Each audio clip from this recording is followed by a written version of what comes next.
where would we be without our jamaat? And that's the topic today. The progress of a community depends on its leadership. Communities need not only institutions, but visionary leadership with foresight. The history of the development of Khoja community is interesting. Our speaker, a researcher and historian, has studied this subject deeply. So Baraza Toronto has invited our own Dr. Hasnain Walji to speak on the subject. Dr. Walji is right up there in the who is who of the Khoja Shia Ishnashri community.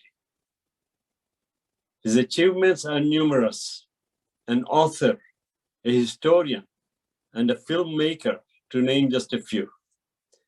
As an author, he has 26 books to his credit, all written from a naturopathic perspective. The books have been translated in several languages. His community service started at a young age. He served the World Federation, the parent body of Khoja Shia Ishnashri communities, since 1976. He held the positions of Secretary General, Vice President, and then as President. He is currently the chair of the World Federation Khoja Heritage Project and has produced the groundbreaking documentary, The Khojas, A Journey of Faith. He is also a founding director of Mullah Asghar Memorial Library and Resource Center in Toronto. Dr. Walji not only preaches, but practices what he is passionate about: tackling social injustices that confront our civil society. He is the executive director of the United Global Initiative, a foundation focused on women empowerment. He is a board member of numerous non-profit organizations and charities. He is a sought-after speaker and delivers lectures worldwide in English, Urdu, and Gujarati. And I could go on and on and on, but I think we want to listen to Dr. Walji and not me. We are so fortunate to have Dr. Walji address us this afternoon, and we look forward to hearing what you have to say. Dr. Walji. Thank you very much, Nazmul. Bismillah ar-Rahman ar-Rahim. Assalamu alaikum wa rahmatullah. Thank you, Baraza Group, for this opportunity again to be able to address the Baraza Group. I never miss a session, as you know, attending the Baraza if I'm in Toronto, when the wonderful fare that's being served at the senior center there is being served on a weekly or a monthly basis. So thank you, Baraza Group, and it's great to connect with you. And thank you for all the friends who have tuned in, as well as some new names and faces that we see. Before I begin, just as Nazmul did, a vote of thanks needs to be expressed. This presentation is a result of the research of many scholars, and I will not be quoting them when I'm presenting. Suffice it to say that I'm thankful to them, and I name them now so we record our gratitude to their work on Khoja history. And these are outstanding scholars like Ali Asani, Karim Karim, Iqbal Akhtar, Tina Purohit, Azim Nanji, Faisal Devji, Hassan Jafar, Amrita Shodhan, Kumail Rajani, Michelle Bovan, and last but not the least, my dear friend Iqbal Devji, who is present on this forum. Thank you for your research to actually give us an insight into the Khoja community, both from an academic as well as a sociological perspective. And this short presentation is indeed a result of their efforts and not mine, and therefore I acknowledge their efforts when I present this. So as Nazmul mentioned, that where would we be without our jamaats. When somebody, you have these word associations and you mention one word and the next word comes. When you say Khoja, the next association becomes jamaat. That's how we are intertwined with our jamaats. So the jamaat is very much a part of the Khoja identity for over 700 years and more. And for example, if I go to Mumbai, Melbourne, Mombasa, or Minneapolis, as a Khoja, I can simply walk into that Khoja center and I'm almost at home. And I'm sure others will bear me out here, that even the tea there tastes almost the same as home. This is the franchise, the international franchise that we have. The underscore, the word that we need to underscore is this quintessential element called the jamaat. It's a concept that we sometimes love to hate, but can't live without it. Now, from the questions which have already been received in advance on the definition of the Khoja, the governance of the Khoja, and many others, it is evident that the Jamaat plays an important part in our daily lives as the Khoja community. The quandary is, and maybe one of the reasons why the Baraza group invited me to do this is, that the older generation, and a lot of those are my peers on this, I see very few young people on these forums, and that needs to be redressed. How, I do not know. We need to study the millennial psychology even more to be able to understand that.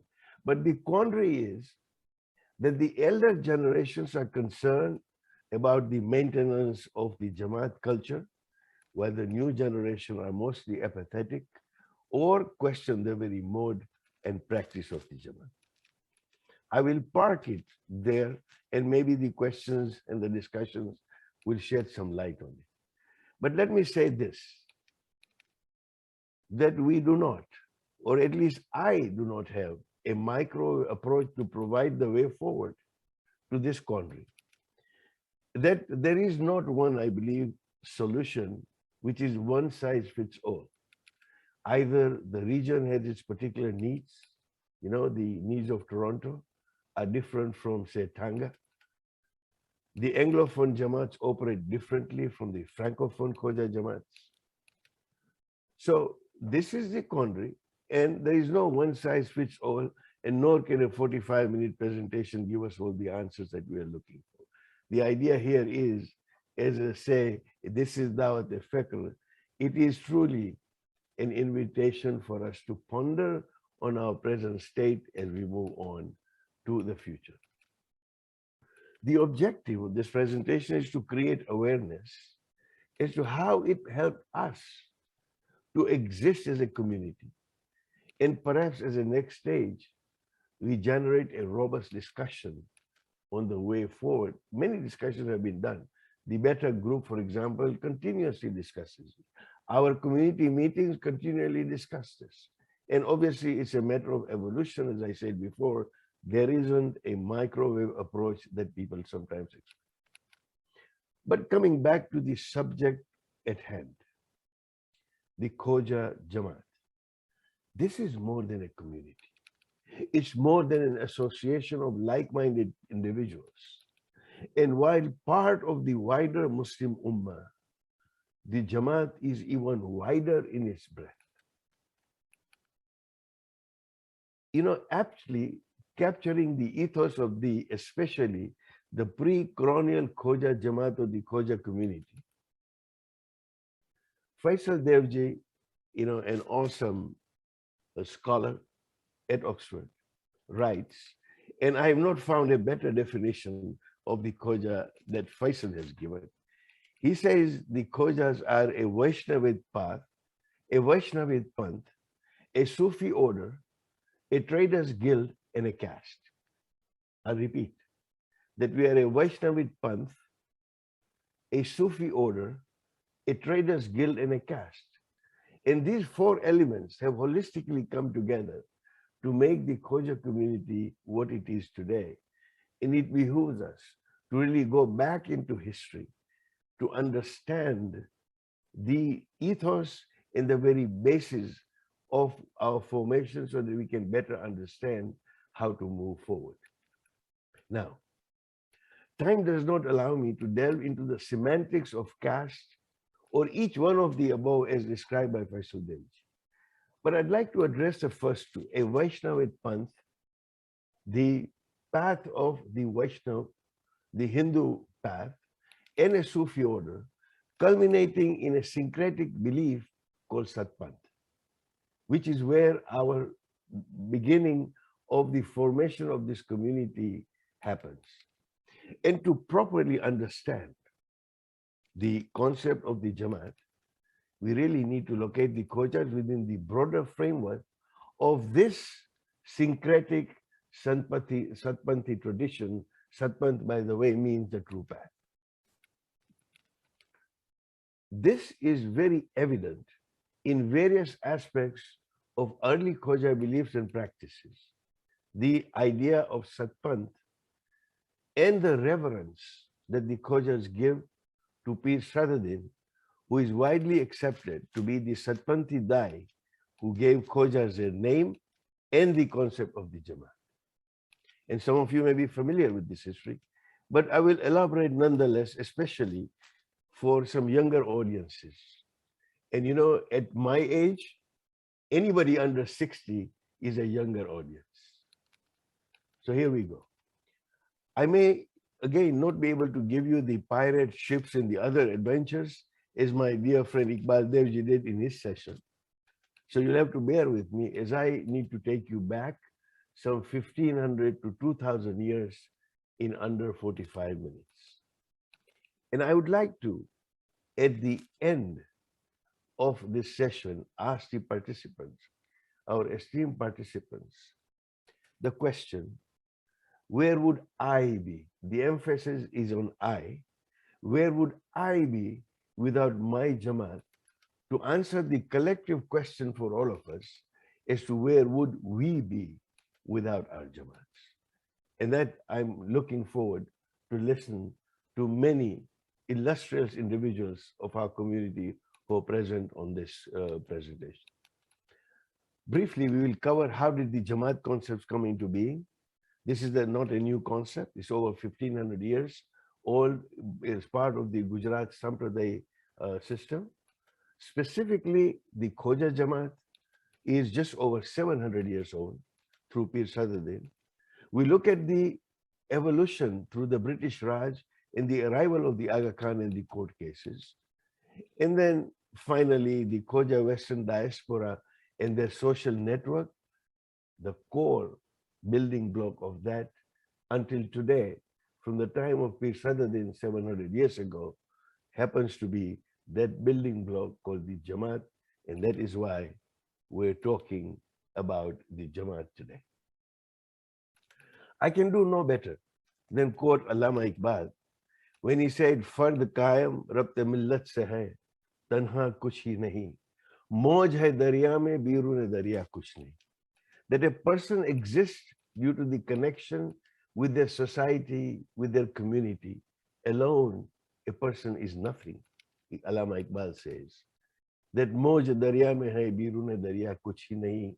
That truly the movement, the progress, the waves are in the river, in the powerful way the river flows. Outside the river, standing on the bank, a stone is absolutely nothing. It will not move. So a community, a millet is constituted or formed by individuals that are all conjoined together by a singularity of purpose into a bigger whole. And this connection between the individual, the fard, and his community is similar to that drop of water, giving the analogy that Allama Iqbal has given, that a river as such, that outside this river, the drop is considered nothing in isolation, but within the river, it finds strength and force. And that really is the ethos of any community, and our Jamaats are no exceptions. One of the reasons that the Khoja community, the Khoja Shia ethnic community of 150,000 or less, or the Khoja Ismaili community of 700,000 and a little more, are so visible amongst the 200 million Shia Muslims is a social capital it has. And I submit to you that the Jamaats have played a major role in building that social capital. So beginning at the beginning, allow me to say that the origin of all Khojas in Western Indian areas of Sindh, Kutch and Kathiawar, and for the purposes of this discussion, I'm going to call it Gujarat, because I cannot keep on repeating Sindh, Kutch and Kathiawar, although they are very distinct areas. But I will call it Gujarat for the purpose of this discussion, is, as I mentioned earlier, the Indian concept of Sampradaya. What is this Sampradaya? It's an organizational setup, particularly in Western India, and a body of practice and attitude transmitted and redefined by each successive generation. Mark these words, that these are redefined by each successive generation. The reason why the dinosaurs did not survive was they were not able to adapt. This community over 700 years has been able to adapt to the circumstances, to different faiths, different geographical regions, and survives as a vibrant community today is because of their ability to be adaptable. The cultural mosaic of present-day Gujarat is the amalgamation of over centuries of a large number of communities who came to find shelter and prosperity in the state of Gujarat and eventually making it their home. I looked at some stats, and today of the 289 registered community in the state of Gujarat, the present-day state of Gujarat, 186 are Hindu and about 87 are Muslims. Of those, 124 Hindu communities and 67 Muslim communities believe that they actually migrated to Gujarat from somewhere else. Important to note here is that all these communities organize themselves through this Gujarati sense of sampradaya of organization into what was called in the vernacular Nath or the Jatis. And some of us, especially the elders on this group, are very familiar that the concept of the Nath or the Jat was something extremely important. Mainly the Gujarati Muslims, they were mercantile by nature, and they were historically organized along what we call ethno-religious lines.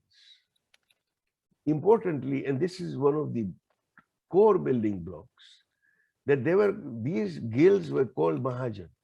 These were guild assemblies, a system not different from medieval European guilds, which self-regulated, particularly the mercantile affairs of these multi-ethnic, multi-religious communities belonging to numerous faiths and castes.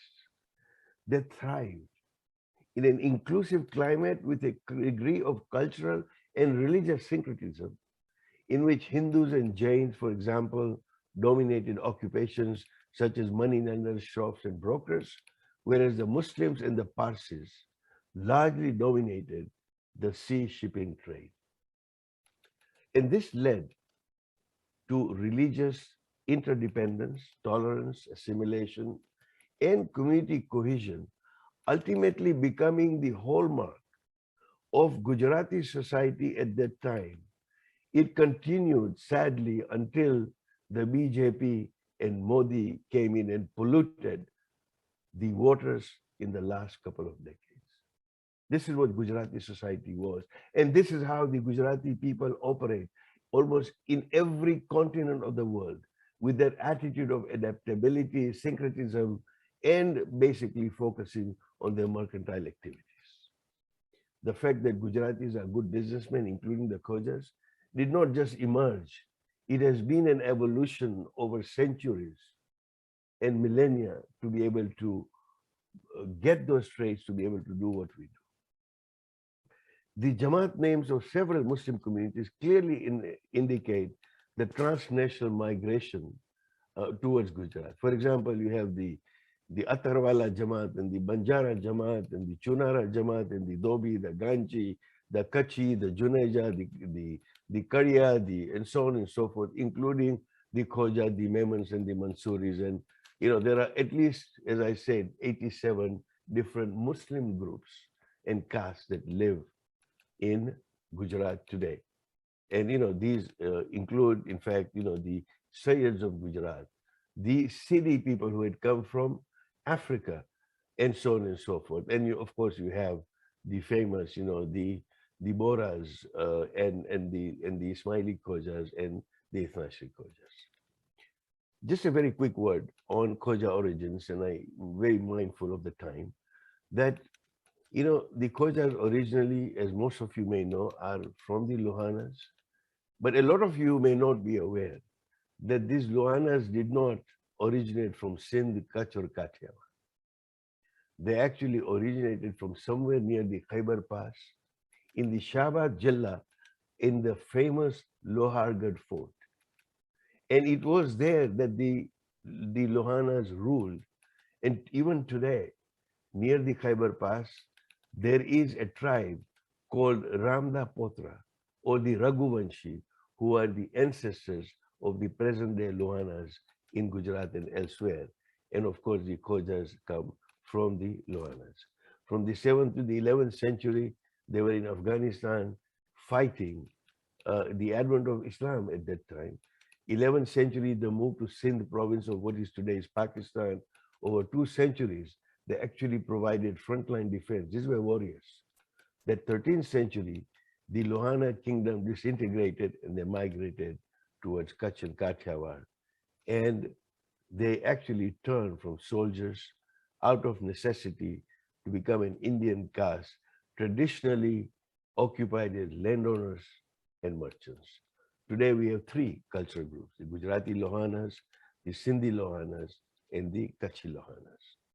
Enough of that history lesson here. But for almost 1,000 years, the merchant communities, the Hindus, the Jains, the Muslims, and later the Parsis, not only dominated the economic sphere, but also wielded influence in the Gujarati society in political affairs. And therefore, it is not a mere coincidence that the 3 Gujaratis who played a critical role in shaping the Indian subcontinent, namely Dadabhai Nauroji, Mohanlal Karamchand Gandhi, and Muhammad Ali Jinnah, they all belong to the Gujarati mercantile communities. Nauroji was a Parsi and a businessman. Gandhi was from the Bania or the Vania caste, whose father and grandfather had important administrative and business positions. And of course, Muhammad Ali Jinnah, a Khoja, belonged to the trading communities of the Khojas. And as alluded by Iqbal Devji in his presentation, that geography played a crucial role in giving these merchants their prominent position. The strategic location of Gujarat within Asia and its ports, along with the northern center of the Indian Ocean, place it at the intersection of a number of trading systems. And Gujarati merchants, which included the Khojas, traveled to West Asia, Africa, South India, and the eastern edges of the Indian Ocean, creating a diaspora of which a lot of us are part of when our ancestors went to East Africa, consisting of these kith and kin networks. And it's amazing into how these kith and kin networks were formed in the ports of the Indian Ocean littoral. Even interestingly, and I've been reading up on this as to how they travel, and the documentary covers the part as to the difficulties when they were crossing what they call the Kalapani, that Indian Ocean over the monsoons, that even Gujarati cuisine responded to the demands of these long sea voyages of 2 and 3 weeks on those downs, that the dry snacks, the famous Gujarati thepla, the sev, the gantia, and the sweets like mesub and monta, were actually created because they could keep fresh for long periods of time. So even the cuisine had an impact on the way that the Gujarati sailors and the business people or the merchants traveled. Now, it's interesting to note that after conversion to this new faith, these communities, the converts, people who came from Hinduism, because the caste system, the Indian caste system did not allow them to do certain things. The Brahmins were not able to trade, for example, and so on and so forth. They were actually released from the restrictions of these upper caste Hindus against, say, crossing the sea, and they took to maritime trade in a big way because and became the first non-Arab Persian traders in the Indian Ocean. There were numerous Sufi peers which influenced Gujarat and neighboring areas by adopting a syncretic stance of accepting Hindu beliefs and veering them towards Sufi teachings, largely, as I stated at the outset, the concept of Satpant. And this is where we come to the crux of this. This particular preamble was necessary to set the scene in which Pir Sadardin comes to Sindh from Persia. And there are many legends. There is no recorded history. There are many legends, whether he was an Ismaili Dai, whether he was a Sufi saint or something else. But Pir Sadardin plays a key role in organizing and consolidating this Satpant tradition. He is attributed with the establishment of the first Jamaat Khana and the invention of the Khoja script.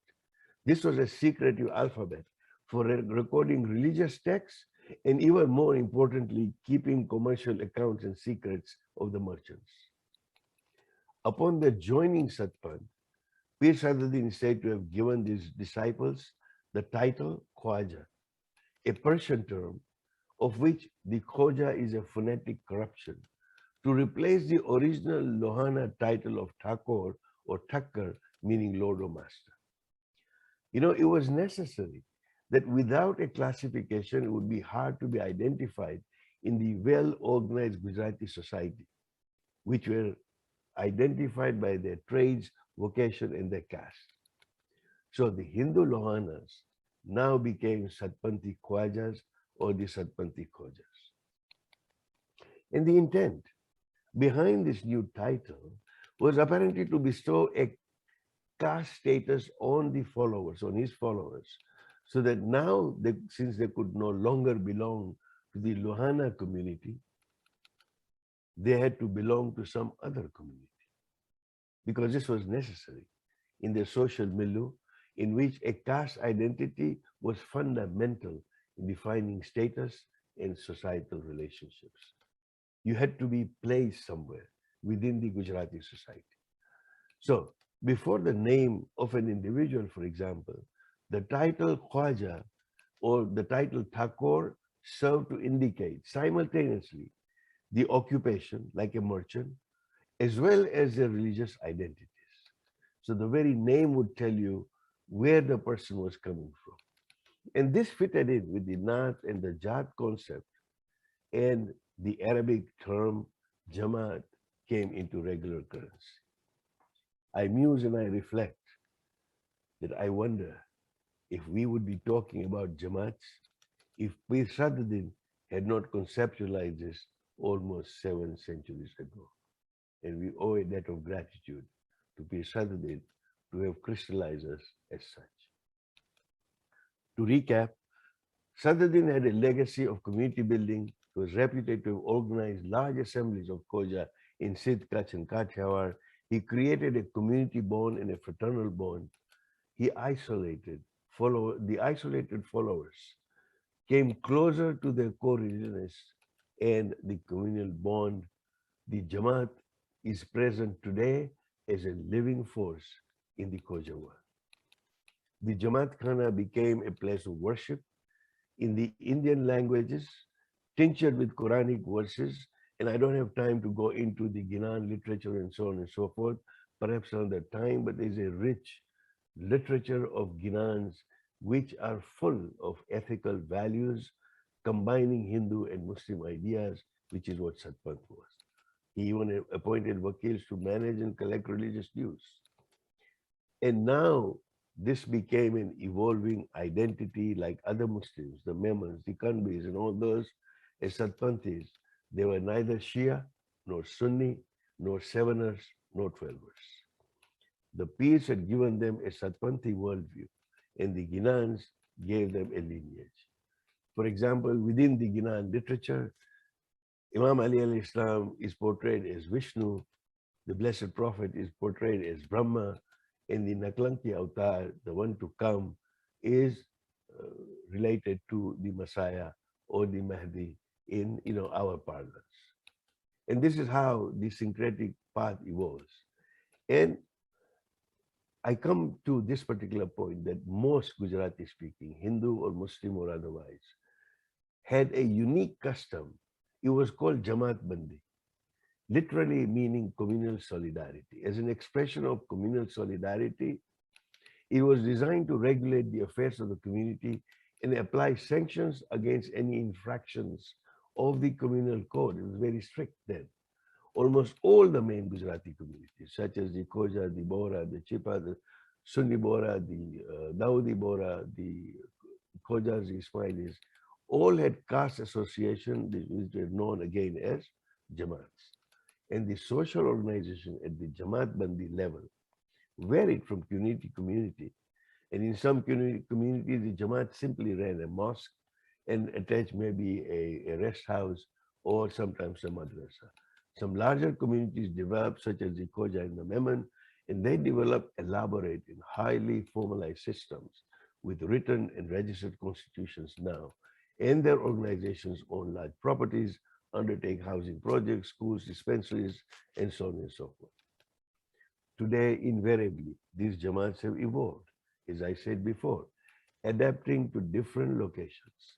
Now, fast forward to the 19th century, before Nazmul nudges me to move on to the 21st century. The Khojas, like other Gujaratis, function socially as a cohesive community with its own set of rules and regulations. You know, it's interesting, the accounts that we read, that they were summoned by a town crier in Khoja Mohallas, like the present-day Dongri in Mumbai, and that they would come to these regular meetings where community affairs, including all kinds of disputes related to marriages, business, were presented for arbitration. And in case of violation of caste norms, member could even vote on excommunication, and this has been done, which was the ultimate humiliation called Nakbar and outcast. But this was a well-organized system. In personal law, the group was within the meshes of Hindu customary law. For example, widow remarriage, as in case of many Indian castes, was a strict taboo, while inheritance of property was limited only to males. And then in come the British Raj and the arrival of the Aga Khan, the first Aga Khan, on to those lands. So it may come as a surprise to many of you that the idea of a global Khoja community, whether it's Ismaili, Ithnachari, or Sunni, community is a recent construct, no more than 150 years. Up until the end of the 19th century, various communities that today refer to themselves as Khoja Ismaili, Khoja Ithnachari, or Khoja Sunni had little or no contact with the leadership, be it Ismaili or Ithnachari or Sunni, with the wider Muslim community. Their transformation from being a trading caste to becoming a global Shia, Ismaili, Ithnachari Muslim community was a result of long drawn-out process in the last 150 years or so. Up until the first half of the 19th century, the Khojas were essentially a mercantile caste comprising of merchants from Kutch, Kathiawar, and Sindh, a small community. It's been estimated that by the end of 1847, Mumbai was a home to some 600 Khoja families, and this number increased to 1,400 by 1866. There were, of course, Khojas spread all over the Western Indian cities here and there. But there was many a well-structured and autonomously functioning Jamaat, wherever the Khojas lived. And that was replicated as we migrated to the Western world. Jamaats were quickly formed. Wherever the Khojas lived, They collectively own their own places of congregation, either the centers of the jamaat khanas, as they used to be called then. And now comes the British Raj. And I will finish before the sun sets in recognition of the fact that the sun never set on the British Empire. So I'll be very brief. One of the features of the British Raj was to use religion to categorize communities based on their adherence to their set of doctrines and practices. A community like the Khojas of indeterminate religious identity was very confusing to the British officials. The Khojas, with the pluralistic character in their practices of multilingual discourses through which they understood their Satpanthi faith, were difficult to categorize, creating many quandaries for the British civil service. Were they Muslims? Were they Hindu? If Muslim, then what kind of Islam did they practice? And occasionally, it also elicited rather caustic judgments on the part of the British. But even the Khoja stalwarts themselves, like Habib Ibrahim, the leader of the Barbhaya group, which rebelled against the Aga Khan, said in a court case that this was the inheritance case of 1847, I believe.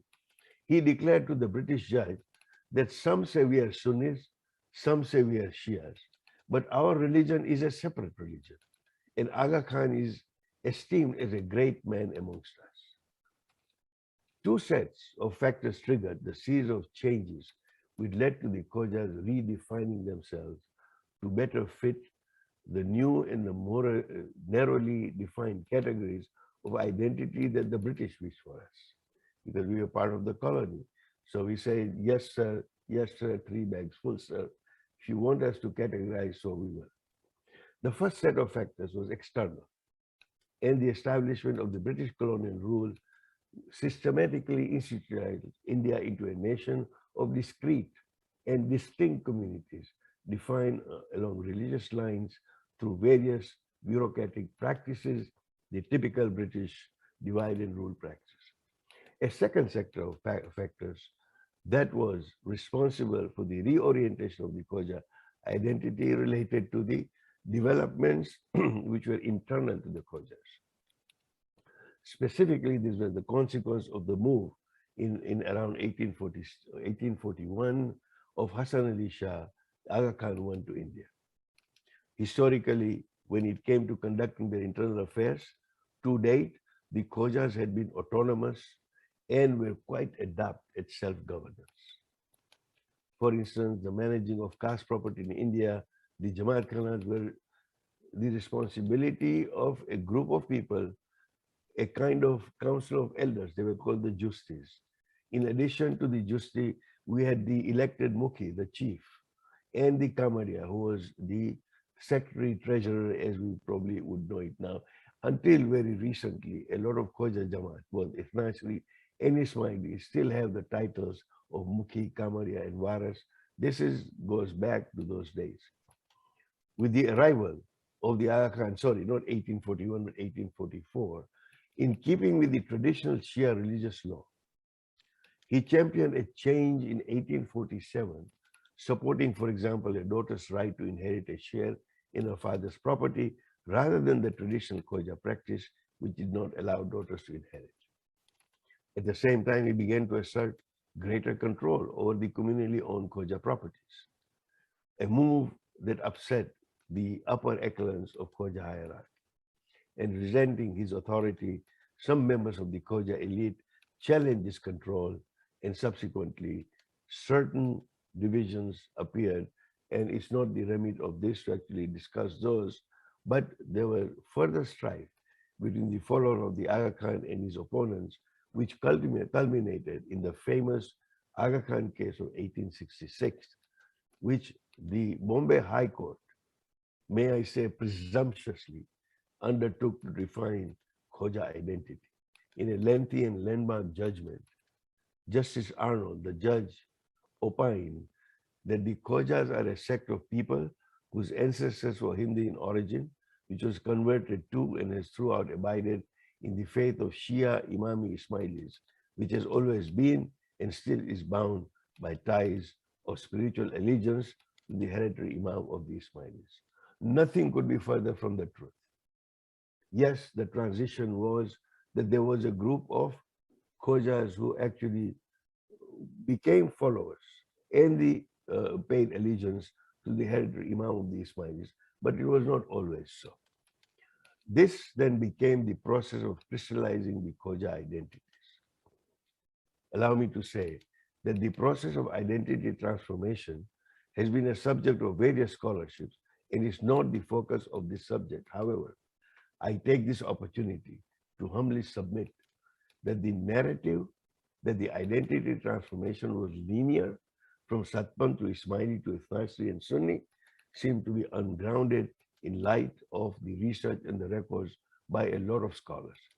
The Khoja community and its religious affiliates or affiliations were quite nebulous. The branching could largely have been concurrent, resulting in this diverse groups. But that's again, as I said, another discussion. Whatever be the case, the commonality of the Jamati structure and its impact seems to be very similar. The re-articulation of Khoja identity, the history of Khojas in the 20th century, and Nazmul, I'm coming to the 21st century, is best characterized as a series of responses to the ever-changing political, social, and cultural landscapes of the colonial and post-colonial South Asia, which we discussed above. With this highly volatile belief, Khoja understandings of themselves and their faith changed significantly.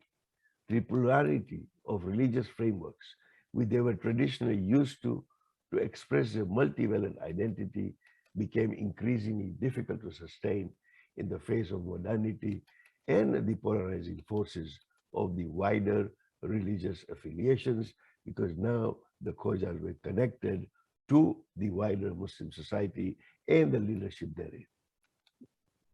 So among those Khojas who opted to be Ismaili, and the process of identity redefinition constituted part of a larger program of social and religious reforms which are initiated by Sultan Muhammad Shah Aga Khan III in the early 20th century and were carried on by the Aga Khan IV, Prince Karim, in terms of moving the community forward. The impetus of underpinning the Aga Khan's reform stemmed from the need to respond to the growing impact of modernization, etc., and to clearly define their identity as Shia Muslims or as Shia Ismailis within the larger Muslim Ummah. Insofar as the Irfanshi Jamaats were concerned, they were all developing in parallel. That the World Federation, with its over 100 Jamaats, which built over 300 centers in their 150-year history, built a world-class United Nations approved NGO with a huge footprint in the humanitarian aid, not just to the Muslim community, but humanity at large, is, I submit, all a result of the basic building block called the Jamaat. The formal, the first of those Jamaats being formed as the Khoja Shia Ithnaisri were actually in Zanzibar in 1881, followed by Mumbai in 1901, and the rest is all history, that today we have over 100 Khoja Shia Ithnaisri Jamaats in the world. There are issues of governance, for example. Each locality has its own particular needs. Some questions have come to me before, and we'll try and address them. But the governance issues, each locality has their particular needs. Who can be a member? Can you be called a Khoja if you are from a female issue? Say a non-Khoja marries a Khoja lady, does he still remain a Khoja? These are all identities that we need to deal with and grapple with. And inshallah, we will, in the time that we have. Maybe some other people may have some answers. But through various institutions like the Ismaili regional councils, the Aga Khan Network, and in case of the Khoja Shia Ithnaisri, the World Federation, and the regional federations, they modernized the structure of the Khoja communities whether in South Asia or abroad, formulating, reforming, and even religious practices, devotional literature, so that they would be aligned with the mainstream Islamic tradition, while at the same time, they managed to retain their entrepreneurial spirit, because we should not forget that this was essentially a mercantile community, enhancing their social capital through these modern organizations whose core, again, building block is the Jamaat. From birth to death, every Khoja is indebted to the Jamaat and many other events in between, that we are indebted to our Jamaats. So where would we be without a Jamaat is a question that I would like to ask. Now, at the end, allow me to indulge in a little wine. That a once tightly knit and closed caste community that drew comfortably on a multiplicity of heritage in the early 19th century found its multivalent identity, became a liability when it encountered modernity. I believe it is still struggling to be comfortable in accepting its heritage while it tries to fit into the modern crystallized labels of faith, to the degree that the very name Khoja, or the ancestral names like Walji, my name, Lauji, Devji, not referring to you particularly, my friend Iqbal, or Mamdani, Shangani, Bojani, or Pariani, Chacha is here, I know, are being questioned. And in some cases, we have become from Devji and Kanji and Manji into Jafar and Hassan, that we are trying to shed these identities. Yet the saving grace is that the word Jamaat is very much in currency, and the number of questions that elicited is a testimony of that particular fact. I will stop here. I may have exceeded a few minutes of my time. I apologize, but I will stay on for another 15 minutes, inshallah, if there are questions that need to be addressed. Thank you so very much, Nazmul, for the opportunity. Just to say that last word, which I will ask Nazmul to translate, is that if we do not value our Jamaats, it's because of the Urdu saying that Gar ki murgi dal barabar. I will let Nazmul translate that. Thank you very much. You're putting me on the spot, but I'll tell you what, there are questions related to that topic, that issue you're raising, right? So anyway, what a fantastic presentation, Dr. Walji. You never let us down, and it's full of information, and there's so much new info, certainly for me as well. Before I hand you over to Bashir, there are a few individuals here. You recognize them all. If anyone wants to make a comment, please raise your hand, and Bashir will certainly take care of that. But Bashir, I'll hand over to you. Okay, thanks, Najmul. I see Iqbal is one of the participants in this presentation, and I know Iqbal is heavily involved in this particular area, and as mentioned by Dr. Walji, a good and dear friend of him. So if he has any comments to make on this presentation, I certainly would like him to be the first one to make the comments. Thank you. Thank you very much, Bashir. First of all, Dr. Walji, I have been studying this area for about 4 to 5 years. And I have never found a more comprehensive overview of the whole Khoja experience as you presented today. I'm really, really thrilled that you did it. I'm happy that so many people are able to hear you do it. And I hope that this particular presentation can be spread out, can be distributed to people, because within 1 hour, they get a sense of who they are. And really, I think your journey and my journey are similar in the sense that we want to instill a sense of history, the mercantile history, the migratory history of the Khojas, in so much as they also have another history, which may be the religious journey. But this particular aspect is something that we want to elevate. And to do that, we need to educate them. And I think you've done a very good job of that today. Thank you, Dr. Walji. I just wanted to add just a couple of comments, and not too many, just one or two comments actually. In terms of the original crucible of Gujarat that you alluded to, and very aptly presented all of the communities that existed, the myth of many of the Khojas and many of the other Muslim communities in Gujarat is that they were formed in the realm of Siddha Raja, of whom you may be familiar, and that was around 1100s when Siddha Raja himself was a very liberal ruler of Gujarat. He conquered Gujarat, and then he allowed many different Hindu communities to prosper, and also many Muslim communities to prosper.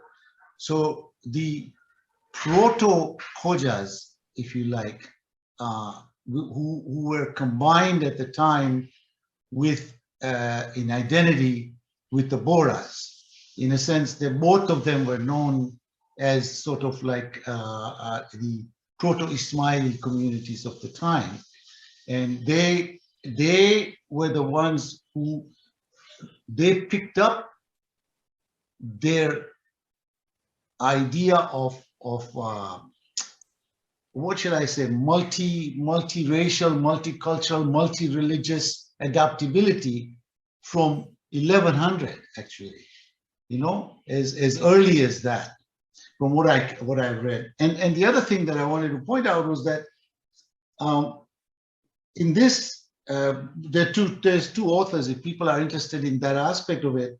Andrew Wink, in his book Indo-Islamic Society, talks about that period, and then Tazim Qasim also talks about the Bohra Khoja sort of identity, which at that time was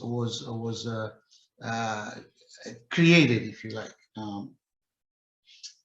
And at the time of Siddhi Raja, there were 98 faiths in his realm. You know, people talk about pluralism today, but we're talking pluralism in the 11th century.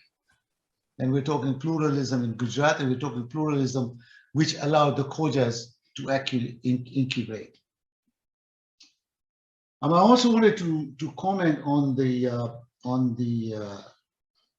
idea, the diaspora that you mentioned, right? And the fact that the Khojas became an important Indian Ocean trading community. Well, I was surprised that Ibn Battuta has mentioned them, and that mention was when he was describing the communities in Malabar, you know, on the Malabar coast, and they were at that time they were called Cholis and Sholis and Cholis, but these were actually Khoja traders, Muslim Khoja traders, who were located in that area, and he describes them as very important traders as well. The other thing I wanted to touch on is the fact that, again, the Khojas apparently were part of the discourse that happened under Badsha Akbar, the Mughal Badsha Akbar, when he was exploring syncretism. And he had invited many different communities, Hindu, Jain, and Muslim. And Dominic Silla, who's a well-known scholar, also you're familiar with her, with the work of Dominic Silla, says that there were Khoja theologians that were present in Akbar's discourses. I haven't researched that myself, but it would be interesting to find out what positions they were presenting at the time. Thank you, Iqbal. I'm so sorry, but we only have 15 more minutes with Dr. Walji before he goes on to his next engagement.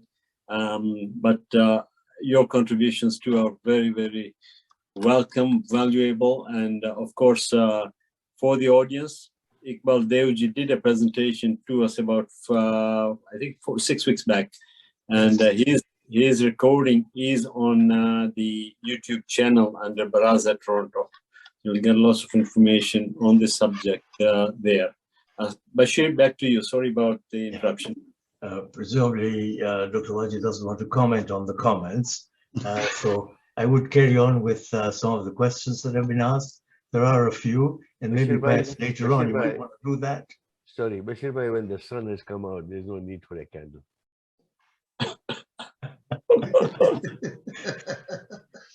Okay, so some of the questions in the chat, a couple of them are connected. One is from Razahirji. How do you see the future of Khoja ID, as many youths are not as connected or committed as we would like? I agree that the concept of jamaat is good and useful. And the next, I think, related one from Nazmul is, will the importance of jamaats in the West be diluted by youths not being interested in jamaat affairs, marriages outside the faith, ritualistic practices of religion?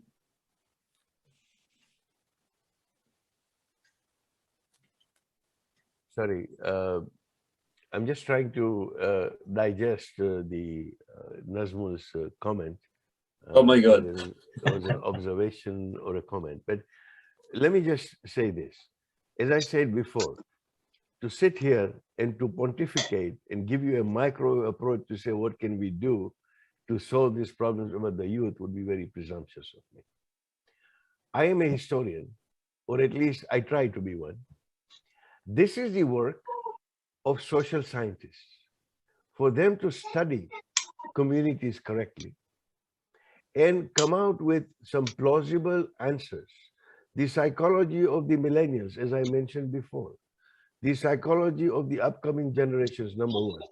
Number two, we have identified the need for a community, call it a jamaat, call it whatever.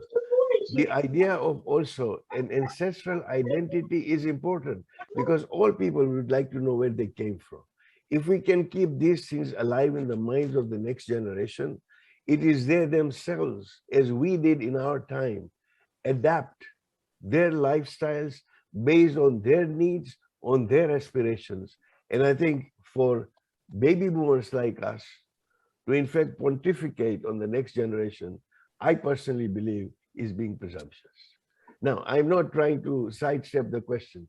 Please do not misunderstand. I have some strong views on this, but this forum is not for that. I think we do need to have social scientists amongst us who are going to look at this. We need to have the participation of the cohort that we are talking about. Sometimes our societies talk about women and women empowerment, and there are no women present there. These are the anomalies where we need to have the cohort that we are trying to serve to be present in the dialogue that we have. You know, nothing happens overnight. Pir Sadardin took years and decades to actually come to where he was. And for 500 years, we were Satpantis. We evolved. And then we are 150 years that we are as we see ourselves now. This is a centuries old process, and it's not going to kind of result in definite answers anytime soon. Quite a few compliments, Dr. Walji, on your presentation. Mohammed Mouladina is talking about you not touching on the connection of language, Kutch or Gujarati, as part of the Jamaat discussion. What role did language play?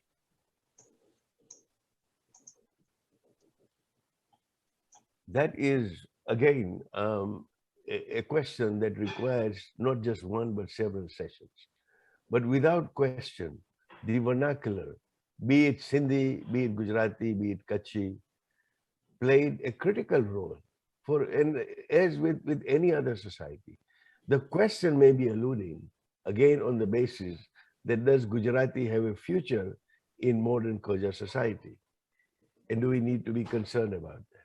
Well, firstly, insofar as the Gujarati language is concerned, there are millions upon millions who speak the Gujarati language, and the Gujarati language will continue to live forever and ever as long as there are Gujarati people.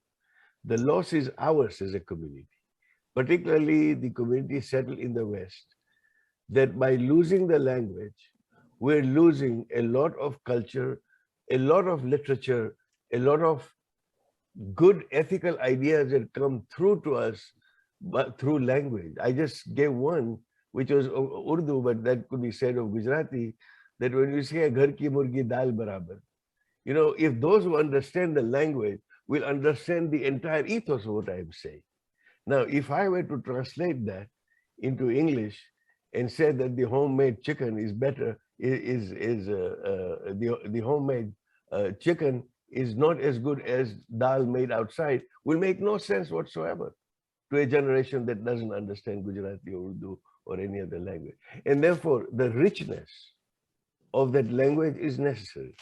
I believe that the community, every community has a duty and obligation to at least facilitate the learning of these languages. You can only bring the horse to water, you can't make it drink. But the least we can do is create facilities for people who wish to learn, number one. Number two, much more important to me, is if we were to encourage our young people doing their masters and their PhDs and all that, to study Gujarati and the Gujarati literature as a topic of study. This is something that truly can revive the interest in the language, be it, you know, cultural, be it plays, whatever it may be. The idea of coming in as a community through culture is necessary. Unfortunately, we don't do enough of that. Well said. Okay. Murtaza Jafar is asking, do you also agree that a lot of religious practices are confused with the cultural aspects, hence diluting the religious obligations of the community? I'm not sure whether I would agree with that statement. However, having said that, there is merit in that reflection. And I've said this before at the risk of repetition. You know, we take our culture and our faith. These are two very distinct things, the culture and faith. You know, and I will go out on a limb and say this, and maybe, you know, scholars like Dr. Hussain Kamali, who is here, will correct me if I'm wrong, and, you know, Sheikh Hussain Kimji, that Islam has no culture. The idea was that Muslims have culture, that every Muslim community has its own culture. So when we bring the two things together, the theology of our great faith and our cultures, I've said this repeatedly, that what we have done as a Khoja community is to pour the essence of our faith, the teachings in our case of the Ahlul Bayt alayhimus salam, into the crucible of culture. The container of culture has allowed us to hold our faith.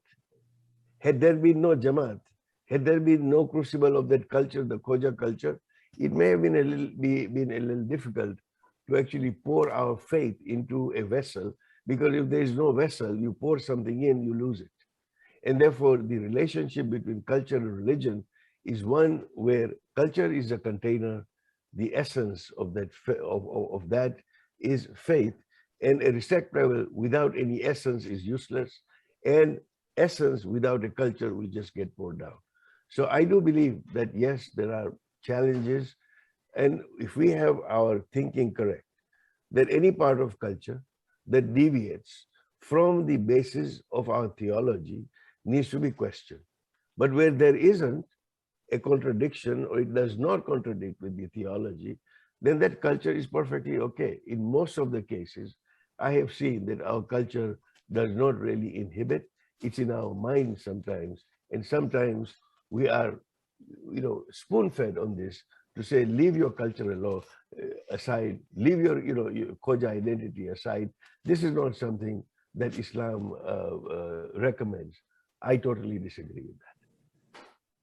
Okay. Mansoor Qasim is asking, is it possible for Dr. Walji to touch down on the Ithnashi Ismaili split that happened in Zanzibar in the late 1800s and early 1900s? I think if I invite you to actually watch the documentary, The Khoja Journey of Faith, to give you a further elaboration on the split. But essentially, in the short time that we have, as I alluded to in my talk, that with the arrival of the Akran, the Khojas were Satpanthis. They were practicing this multiple faith, this Satpanth which had evolved with Sunni mullahs doing marriage ceremonies and funeral ceremonies, the Imam or the Jamaat Khana or the Imam Barga practicing the Azadari rituals, and at the same time having some of the Hindu customs in terms of inheritance, succession, and all that. We were a syncretic faith bringing in the good values and sometimes not so good, I guess, values of each of the faiths together. With the advent of the Akhans coming to Mumbai, obviously there, with the greater control that he wanted to exercise in the community, there were differences. And the splits then happened. It's a long story, but the splits happened on the basis of faith, on the basis of Aqidah, on the basis of who would consider whom as Imam, and so on and so forth. And yet, even after that, the Khoja community remained connected, especially, as I alluded in the documentary, if you watch it carefully, that it was the women in the community who kept the families together when there were divisions between the Ismaili and the Ithnashi communities. And the women kept families together when one brother had become Ithnashi, the other had become Ismaili, and there were conflicts within one single family. It was the women who actually kept families together. But the entire split and the sociological, the economical, and the psychological impact of that split is a long story which can hardly be covered in an answer like this. I hope that briefly answers the question. Bashir, about 3 minutes. Yeah. Thank you. Thank you. Sorry. Okay. Arif Jaxi is expressing a thought, presumably wants your comment on it. It takes a community, Jamaat, to raise a child. The Jamaats have evolved over the years, and our epicenter no longer remains the Jamaat in the Western world. To get our children into just a lecture is just not good enough. Communities need to be built similar to the beautiful Toronto Jamaat, where the lives of the community revolve around the center and the activities it offers to its membership. Bashir Bhai, you've just answered my question, or Arif's question. You say you used the word Toronto Jamaat.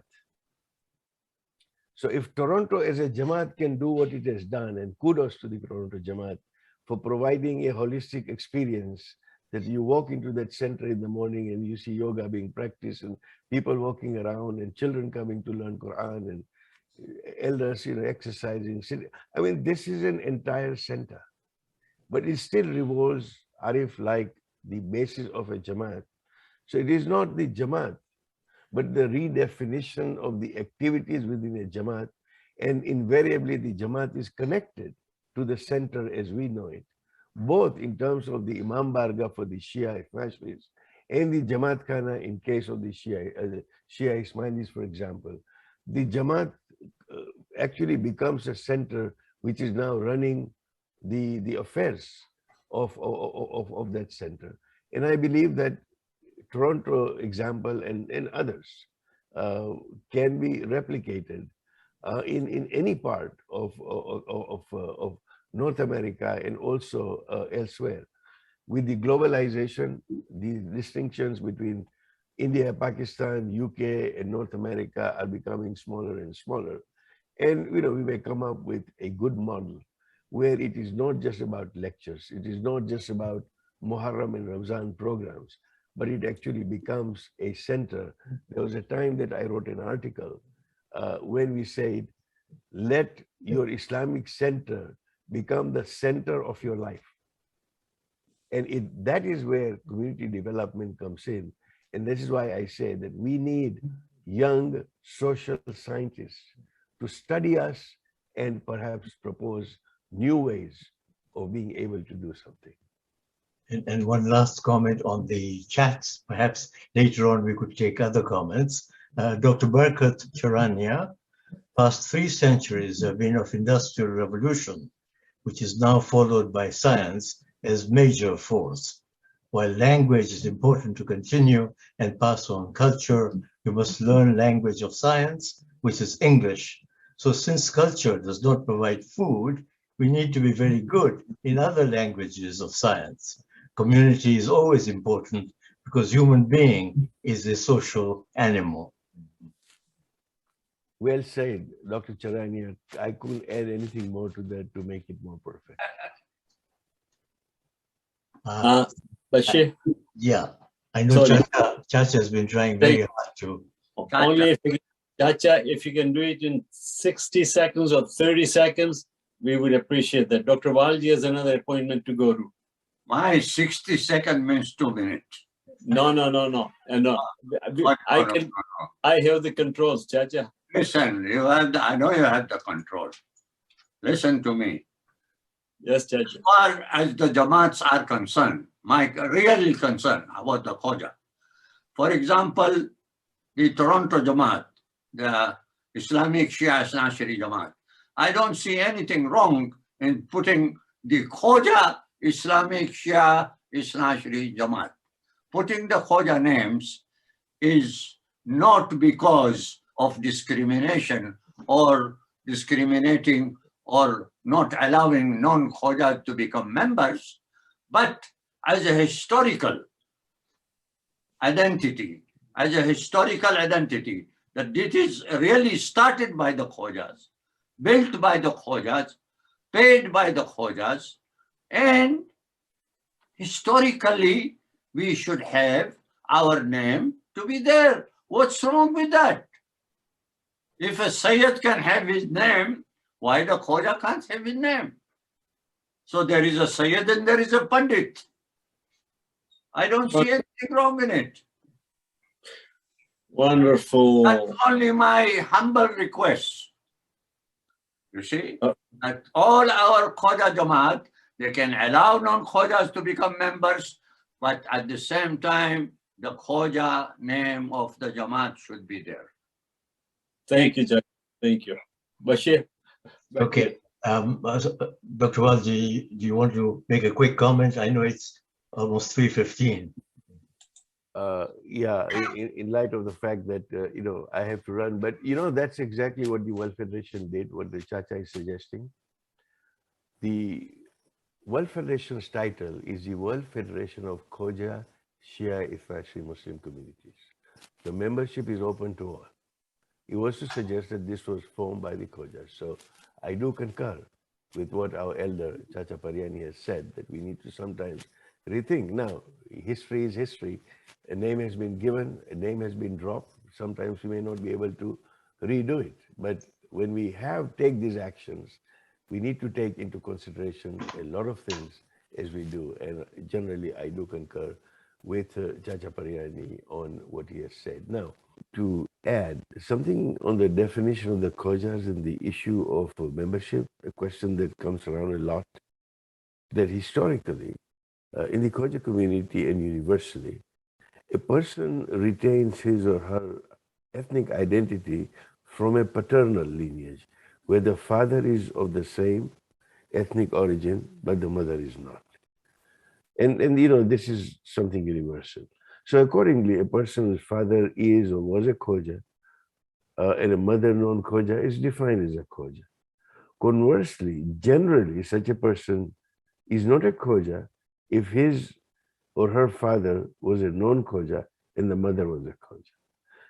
However, my personal take, and I'll go out on a limb, is that this lineage should also be maternal, meaning that if the mother is a Khoja and the father is a non-Khoja, then they should also be considered as a Khoja.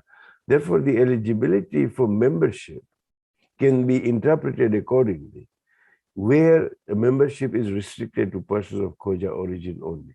Now, I'm not starting a new debate in this session on the membership and the desirability of restricting it or not, which is a whole new set of discussion. But allow me to just end on this note, that this identity of Khoja that we have is not a matter of takabbur or exceptionalism, but one of historical importance. As we have seen elsewhere, And in this presentation, that they braved trade, social boycott, even lives, breakup of families in the difficult years of separation from the Satpanthi Khojas, all in the cause of commitment to Islamic faith. And therefore, these are considerations, and they must be looked at contextually when we talk about Khoja identity, who can be a member of a jamaat, and so on and so forth. I just want to make one quick comment, if I may, and that is that I see on chat there are a number of very interesting questions. Number one, if somebody can forward the chat to me, and if you can put my email on chat, so that anybody who wants to, ask a question, I am available, and I'm very interested in conversations of this nature with people who are really interested, so that I can learn some more. My personal email address is hgwalji@gmail.com. hgwalji@gmail.com.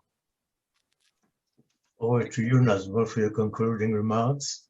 Okay, the email is in the chat, so if anyone wants to jot it down, please do so. Dr. Walji, really, I'm humbled, and I'm sure the audience is humbled for your presentation, so rich in information, covering all that period back, 1500 years ago, 1300 years ago. Is amazing, bringing us right up to date. So those who missed it or who may want to listen to this again, YouTube, Baraza Toronto, you'll find it there. Give it a week or so for us to upload it. But sincerely, this was a fantastic presentation. Hats off to you.